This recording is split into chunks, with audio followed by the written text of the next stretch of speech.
everybody, it's Keitho here, and my guest on this week's episode is a good friend of mine, an amazing writer and producer all the way from New York. It's Ed Solomon. Ed, how are you? Hey man, so good to see you. I'm doing great. So let's delve right into it. The last year has been crazy for everybody. How has it been for you?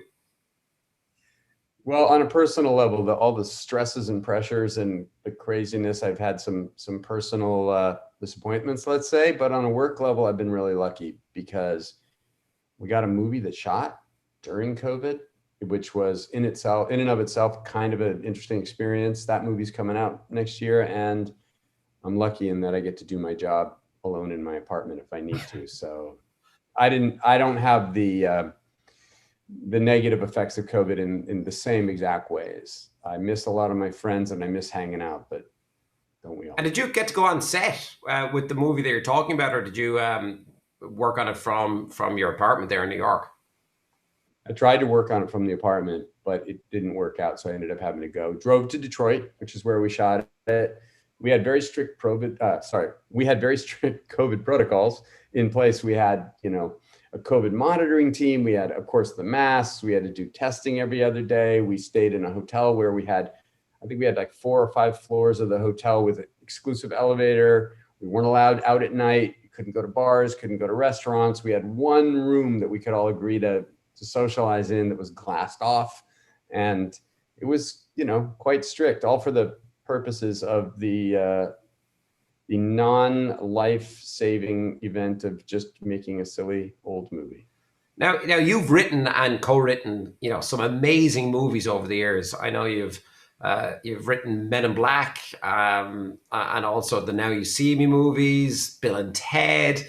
Talk me through the process that happens when either you write a script yourself. Well, let's start there. When you write something yourself that is inherently yours, where do you look for inspiration from? What is the very start of that process?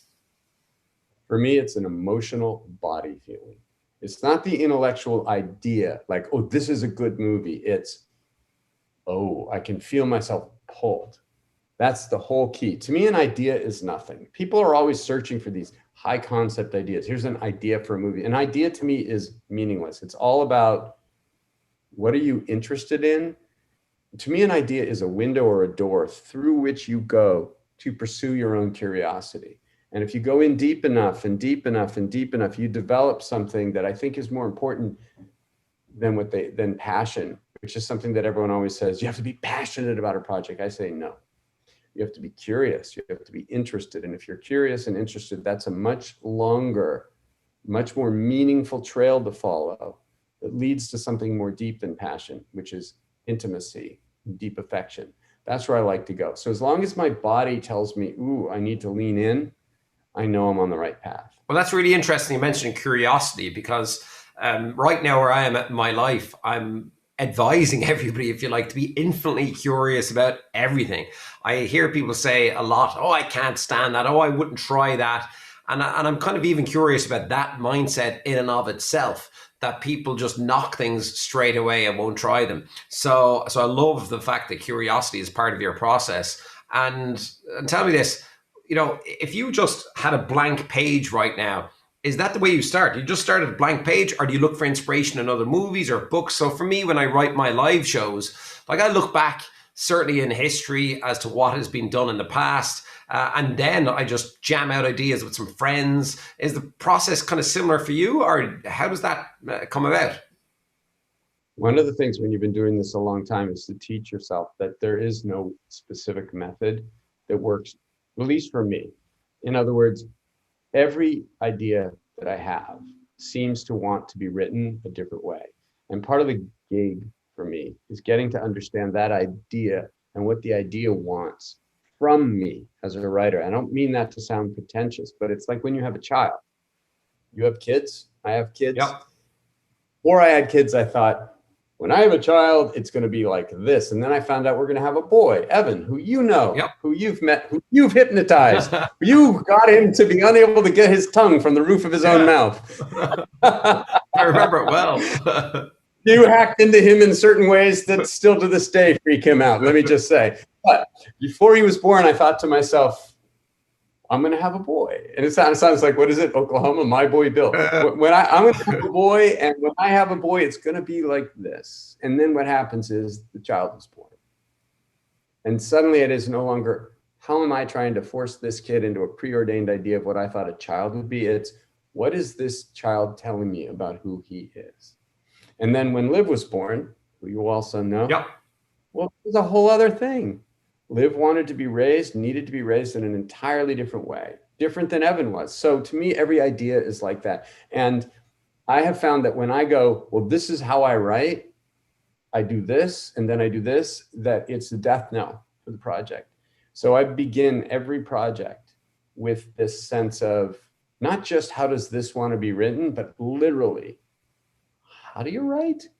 Like, what do you do when you write? Like, how do you get an idea going? How do I find it, etc.? And I find having that mind space, which I find is crucial to me.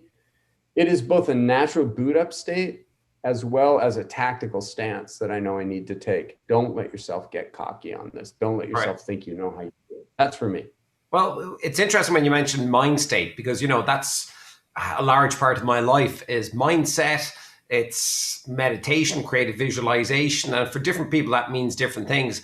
I feel, though, that here in Ireland, at least, we're open to the idea, but there's a lot of people that are still resistant to, like, just the simple concept of the fact that you can take control of your conscious mind, your subconscious mind. I feel, at least in the US and in other parts of the world, I think the door is a little bit open, or more open, if you like, in other people's minds than it might be here. And I know you're a fan of meditation. I'm a big fan of creative visualization. We've meditated together. We've done some hypnosis together over the years. And like I had my first, I mean, this is a series, if you like, where people get to know a little bit about me. And one of my first, like, real meditations was with Ed. He did I don't know what you would call it, but it was a guided meditation, I guess, by you. And I found it phenomenal. And weirdly enough, I remembered specifically, I didn't empty my brain at that one moment in time. And I know it's like riding a bicycle. It's going to take a long time for that to happen. But I found it a very fascinating process. So your process, your meditative process, could you share us a little insight about where you're at today with that versus maybe 15 or 20 years ago? Because I know it's a bit of a journey, meditation, and people end up in different parts of that journey in different moments of their lives.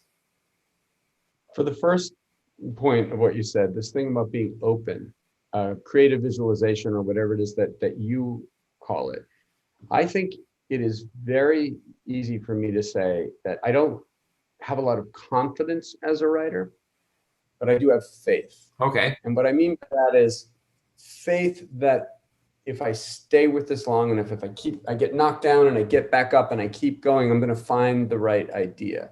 That's a kind of, I would say, creative visualization. Yep. To me, what I use meditation for in general is to just get myself to a place in my life where I'm more, let's say, to the extent that there's a goal to it, it's clarity, concentration, equanimity. What does that mean? Clarity, the ability to be able to focus on whatever is deemed relevant to focus on at that given moment. Concentration, we know what that means. The ability to keep bringing your mind back to it. And equanimity, the ability as a person to not have a preference, so you can just be more a little bit just in whatever moment is happening. On a personal level, what that helps me with is when I'm sad, I feel sad. When I'm mad, I feel mad. When I'm, anxious, I feel anxious. And as opposed to how I was before meditation 15, 20, 25 years ago, sometimes when I get angry instead, I get depressed, et cetera, et cetera. How it works for me in writing is it gets me to a certain body state, which is where I think writing comes from. I don't think it comes from the brain. Okay. I think it comes from the body, and I think the brain follows along and transcribes, meaning writing to me is all about character. It's not about, plot is what a character does. And a lot of writers think that I need to plot my movie out, or they read books about screenplay writing and they think, well, by 10 pages, this happens, and 20 and 30. I don't buy any, it's nice to know that there's certain slalom points that you got to hit and you got to kind of move. It's always good to have a beginning, middle, and end. And usually on balance, if you can move it quickly, that's not better than moving it slowly, et cetera, et cetera, et cetera.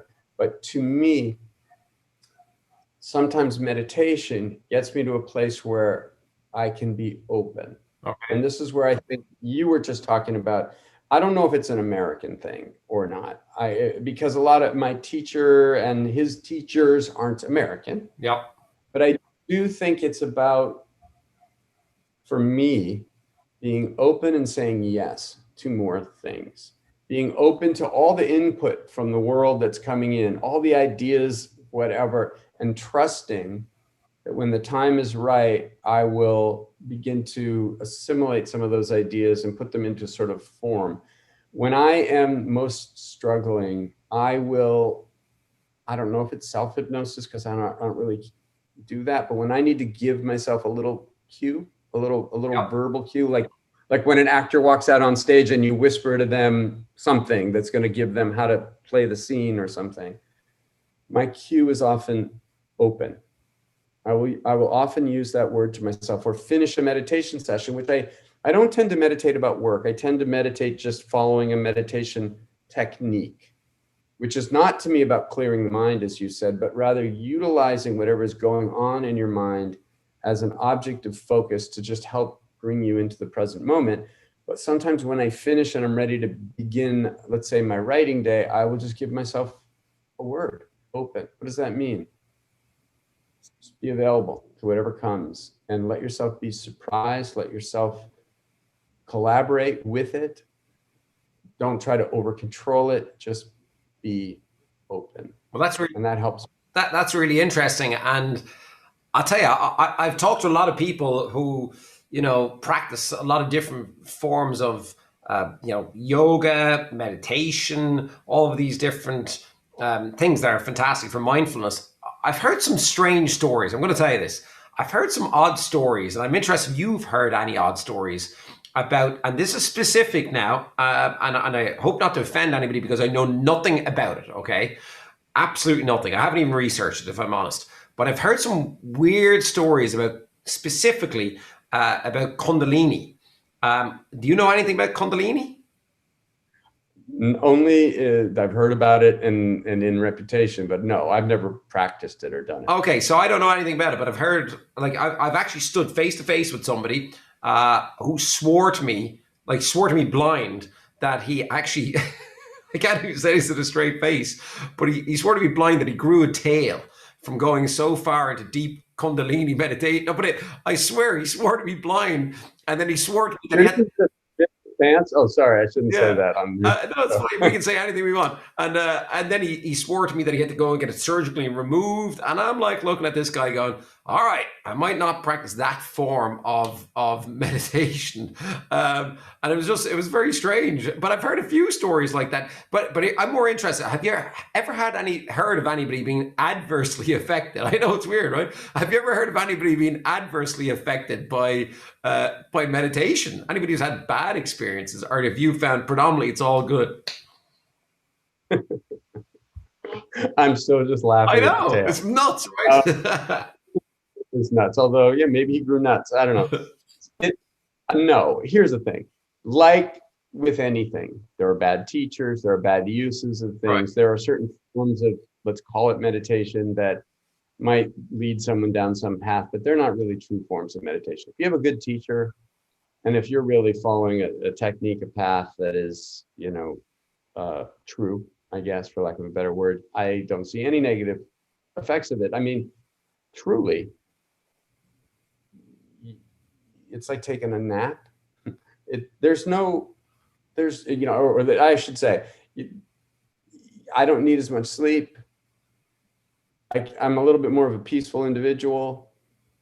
A lot of people are afraid that they say if you meditate, you will become detached from your emotions. I don't find that to be true. I'm more attached to my emotions. I feel more genuine joy. I feel more genuine sadness. I cry more, but I don't look at that as a bad thing. Right. I actually, when I'm writing, I look at crying as a real indicator for me that I'm on the right path. Sometimes I'll cry over stuff that's not sad. I'll just cry out of a moment of truth. And my friends and people I write with just mock the crap out of me for this. They're like, oh God, here it comes. And I can't help it. The other thing it helps me with is being less afraid of certain so-called negative emotions, and actually using those so-called negative emotions to help me with something, like especially rewriting. For instance, you get told something sucks, or listen, maybe not that severe. You turn something in, you're super vulnerable, you just spent a year on it, whatever. You get notes. The notes don't go the way you wanted them to go.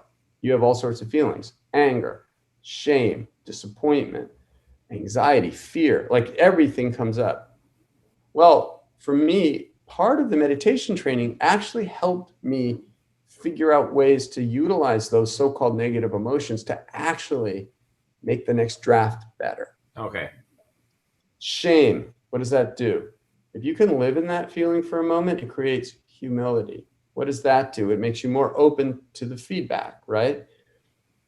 Anger, sometimes that feedback tells you, oh, I need to really rethink what I'm doing. And this, by the way, also, there's a whole conversation to had that we don't have time for, but a conversation to be had just about how to deal with negative feedback, Right. And how to not let it mess you up, but rather have it make you a better person, better writer, whatever.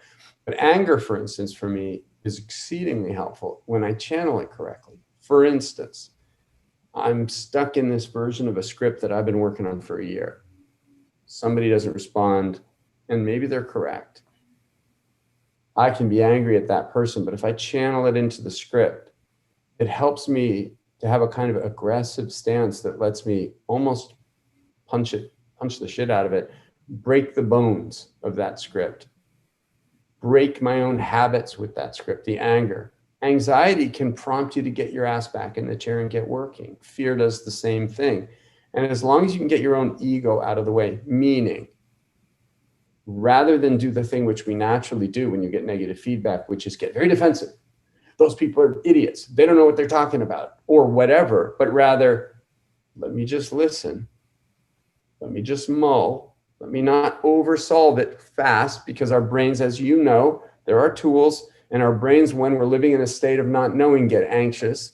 And how do we quell anxiety? We solve problems, right? So you get a negative feedback on something and you want to solve it fast to get rid of your own anxiety. But if you're willing to live in that and not overthink it, but live in it for a while, two things happen.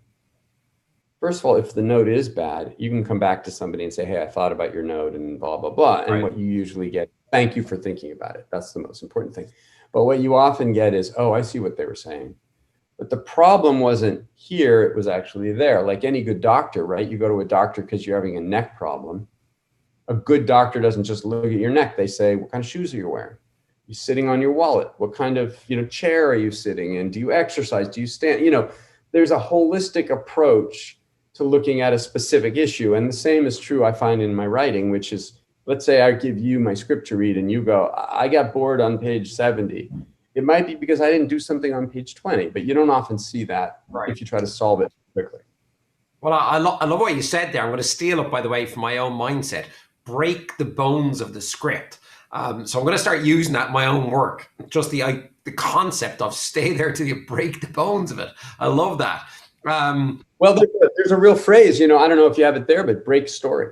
Okay, break story. That's the phrase for it. But you have to break a structure that you've memorized in your own brain. There's a lot of violence, actually, or let me say aggression and violence, when utilized correctly, are necessary to create space for the absolutely delicate process of perceiving an idea or a better idea or a little something that flies by on a wisp, as opposed to, that's the other thing I don't believe in. Everyone says you have to be inspired, right? Which I think is complete bullshit. That's interesting. That gives you the notion that a good idea comes with a symphonic swell and a break in the clouds. And, it's there it is, an idea. But the truth is, sometimes the best ideas are this little notion that you almost miss, which is why when I'm talking about you need some aggression, you need to aggressively carve physical, emotional, and temporal time, space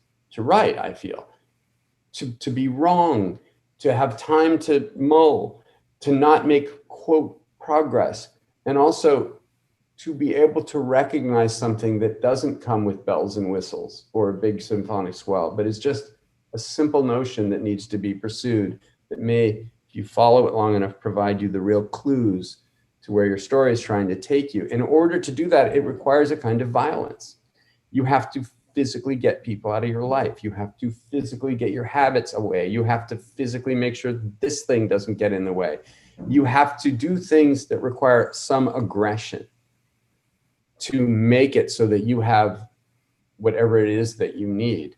Similarly, you need to be aggressive with your own work at the right time, as opposed to aggressive with yourself at the wrong time, which I used to do a lot, which I would term more self-indulgence, like, oh, you idiot, oh, you're such a dumb, your voice can do that a lot. Right. So it's like, how do you have the healthy amount of criticism at the right time without the self-indulgent amount, and the healthy amount of, I'll call it faith, some people call it confidence, at the right times to keep you going, but also maintain that, is this good enough? Is this, question your assumptions, all that. Those are the balances for me. So it's interesting when you mentioned just about time kind of management, if you like. I know that in the last few years, you've gotten a little bit more proactive online in the social media sphere, especially on Twitter. So I've seen your growth on Twitter, and I know you see it as a bit of a game, but you're on Twitter quite a bit these days. So you find that sometimes absorbs a lot of your time and you have to detract from that. And tell me, do you like winding people up on Twitter, or do you actually take it real serious in what you're saying? Well, sometimes I take it very lightly, forgetting that it's media. It's the media part of social media. I actually have not been tweeting much the last month, and I've noticed my follower count just sort of dropping because of it, but whatever. I haven't had the inclination or time. But like, I had an incident happen maybe a month ago, Keith. Oh my God. Actually, it was like 5 weeks ago. I know exactly, which was, I tweeted what I thought was just a hilarious little lark, a true story. Yeah. There was a serial killer in Los Angeles in the 80s called the Night Stalker, Richard Ramirez, and Netflix is doing it. I watched it. I watched the Netflix documentary. I know exactly who you're talking about. Okay. I don't know if you know this, Keith, but did you know I was suspect in that murder trial? No. Briefly? No, it wasn't. Yeah, so it wasn't in the you weren't in the Netflix documentary, so no. How could I have known this? I wasn't in it. So I tweeted something about it. Oh my God. This is true. So here's what happened. In 1982, I had a roommate, my old best friend. He's still my best friend from high school. He was in med school, and I was writing on a TV show. I was working on, a sitcom, first job, right? But because I had a job and he was in med school, he wanted to buy I think $3,000 piece of crap used car, but he needed a loan for it. And he asked me if I would, I don't remember if it was like sign for it or co-sign for it or whatever it was. I was like, yeah, of course, I got a job. I'll just be the guarantor or whatever it was that it took to get that car at that time. 3 years later, he was done with the car. It had like 180,000 miles on it. He wanted to give it away to someone at his church who needed it. So for $1, he sold it to this guy. Okay. About a month later, the guy's down in Chinatown in downtown LA, and the car is stolen by Richard Ramirez, the Night Stalker. Yeah. He leaves it at the scene of the crime. It's traced back to me. So I get a phone call like after midnight one night. Literally, I pick up the phone and literally the first thing is, "Are you the Night Stalker?" And I'm like, "What?" And I hang up. Like, by the way, as if that's like going to be their effective technique. Right. Like, yes, I am. Yes. Oh, I mean, no. Ah, crap. I get a phone call again. I'm telling you a question. You're the prime suspect. And I'm like, what are you talking about? And then the guy, he was a reporter. He said, your car is found on the murder site. And I went, what are you? And I remember going out to the back stairwell of my apartment building and looking into the garage, and I saw my car. So I'm like, no, it isn't. And then I see the police coming, but they're not like racing to me. It's cops walking slowly, like they'd much rather be somewhere else. So, and what I found out when they got to the door was they'd already realized, obviously, it wasn't me somehow. I don't know why they had to even come to my door, except I actually think one just had to use the bathroom because they wanted one right in. Can I use your bathroom? I'm like, yeah, sure, no problem. They wouldn't tell me why. I said, it wasn't my car. I don't understand. And they either didn't know or they wouldn't tell me, but they're like, I can't remember what they said. We can't tell you, or we don't have any information. And they left. It was like 5 minutes. It was nothing. I tweeted a little 8 or 9 thing about, tweet piece about this. Well, of course, I should have thought this through because it gets picked up Yep. by a whole bunch of, Yahoo News and like you name it. I mean, it was on about 8, 10, 20. It was on a lot of sites, and some of them got really clickbaity with them. Right. Like my picture, Richard Ramirez's picture, Bill and Ted Ryder, Night Stalker suspect. Like Yeah, yeah, like yeah. literally. In fact, there was a moment, and if I can find it real quick, Yep. and I Go apologize if for it it. takes too long No, no, to go show for you it. a picture here. Yeah, you might need to edit. Ah, if we edit it, fine. But like, Or not. I Let's see. like not editing these moments if we can. This is such an amazing story.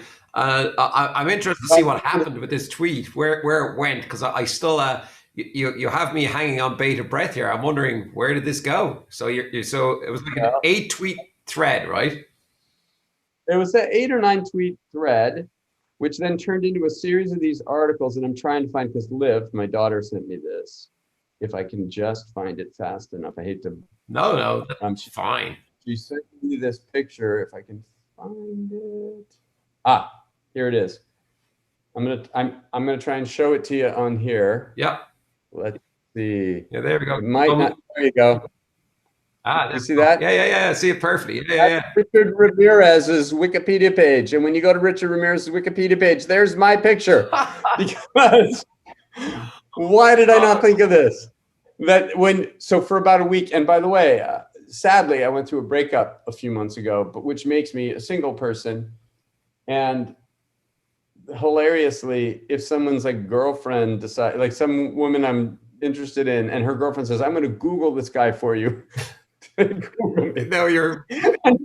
Find out that I was the suspect in the Night Stalker slaying. Oh my god. So hang on, we're laughing about it now though, but when this came out initially, like as in when they clickbaited it, when they took it, ran with it, did it bother you? Like, did you Yeah, get all anxious about it? I got anxious for about a week because truly, like I don't Google myself. I Right. never find it a pleasant experience. It's never been good for me. So I don't by habit. But a couple people had mentioned, like one of my kids, "Hey Dad, you might want to Google yourself." Google myself, literally everything. Night Stalker suspect, murder suspect, Ed Solomon, murderer. Crazy. But fortunately, it righted itself after about a week. I guess it just sort of, the news cycle, it just moved on, because now apparently you don't see it anymore. So Think about how crazy the world is though. When your kids comes up to you and says, "Hey Dad, you might want to Google yourself." I know. I know. That's so sad the way the world has gone. So look, I'm just conscious of time here. Before we wrap it up, if you could invent an app right now to take care of something that you hate doing, what would that app be for? Wasting time. Do you time waste a lot, do you feel? On a lot of days, I'll notice it's 3 p.m, and I'll be like, "Dude, you were going to start at 8. What happened? What's going on?" Yeah. But I think though that's part of the creative process. You think you've got nothing done by 3, but you actually probably have put a lot of deep thought into certain things, or maybe you've just gotten distracted by life in general. I find that that's happened to me a lot since the pandemic, but I'm actually going a lot easier on myself. You know what I mean? Like in years gone by, I would have beaten myself up if I didn't put in like a good solid 16-hour working day. And I think people think I'm nuts when I say that. But in the industry that we're in general, people work really long hours. You can't get away from it. You can't get around it. Well, you work long hours in spurts and maybe shorter in spurts. But can I change my answer or give you a second answer? Yeah, give me a second answer. Go for it. I'd love a second answer. Well, I got a trouble with this one, Keith. Sleep. If I could get an app or anything that would let me sleep a decent night's sleep these days, that would be killer. Well, we've got to talk about that, because I worked with you on that before, but it obviously didn't work. So I'll have to talk to you again. You know what? I actually, and this is where I think I have an issue, because you've hypnotized me, I think 4 times. Yeah. And it's been great. They've been super great. And sometimes I'll say this to your viewers, like one of the great benefits of having a pal in Keith is like, I will, if I've got a really challenging project or if I'm lacking in some confidence, like this last one, I was writing this thing and I wanted, Keith was like, how can I help you? And I said, I'm struggling, man. I'm nervous about writing this thing. I don't know if I have the tools to get where I need to get on this. Right. And so Keith and I sat down together, and I don't know if I'm speaking the third person. You and I sat down together, and you basically asked me some questions. What am I trying to get out of this? What, you know? And we did a session that I recorded, and it really helped me, and it's helped me enormously. Here's where I'm fucking up. Can I say that on your show? Yeah, you can say anything you want on this show. Here's where I fucked up, Keith. And this may be more of a psychological issue for me, and part of the reason I'm still struggling with sleep. I stopped listening. And now I got to listen again. And this conversation makes me know I got to, because I started listening and it was helping me. And I don't know when I just fell out of the habit of listening. And every other one you've done for me, I would listen repeatedly. So I got to start listening again. Yeah, well, that comes back to real quick self-discipline. I'm a big fan of self-discipline. And I use this word that, you know, I'm sure other people use it as well. I don't hear it coined too much, but immovable. So for me, I write down my immovables every week. So my immovables right now are like, for example, no alcohol Monday to Friday, working out minimum 3 days a week, if not 4 days a week. My immovables are, at this moment in time, I'm just not eating any chips or crisps or chocolate. And once you instinctively put those in and deep root them as your immovables and commit to them, self-discipline is key with that, of course, then it just makes it easier, I think, to label them as immovable. So your immovable, if you feel like it will work for you, is I got to listen to that every single day for 21 days, because 21 days generally accepted is this length of time that it creates, or that it takes rather, to create a habit and form a new habit, and allow that to change your mindset. With that being said, before we finish up, Ed, I've got a little envelope here. Now, it's an envelope of mystery, okay? Generally speaking, magicians and mentalists would put a little question mark on it. I didn't bother doing that. So here's the idea, Ed. We're influenced by words around us each and every day. And also, everything that we see shapes our mindset on life in general. I'm going to say to you three words. And these three words are ultimately going to influence the outcome of this experiment. Your job is to not allow these words to influence you. So this is a game of word disassociation rather than word association. So, you know, we've all played word association where, you know, if I say apple, you would say orange. Don't do that. I'm going to say three words and then you're going to say a word. Your word is going to be our target word. Now, if you were here, I'm going to hold this up here, okay? If you were here, you would examine this. And as a matter of fact, you would hold this and you would open it yourself. But of course, we're doing this virtually, but you can see it's sealed all the way around. It's a little sticker on it there. So here's the idea. I'm going to say three words. Bill, Ted, airplane. Name a word out loud now. Anything at all. Go. One word. Cloud. Cloud. As in the cloud in the sky? Yeah. Yeah. Now, this is interesting. Do you think it's possible that I could have influenced you to say the word cloud by saying Bill, Ted, and airplane? Do you think it's possible that somehow influenced your end choice? Well, airplane is in the sky, so maybe that's why it came to that. Maybe, but look, my hands are absolutely empty. This has been in full view the whole time. I'm going to open it up. Okay. Absolutely empty. Inside there, I don't know if you can see that. There's a piece of paper there inside there. If you were here, you would take that out yourself, but I'm here. Look, I'll reach inside. I'm going to take it out. Fingertip stuff. Everything remains in full view. And I'll open this up. And I want you to read out loud, please, what it says. It will say, "Get out!"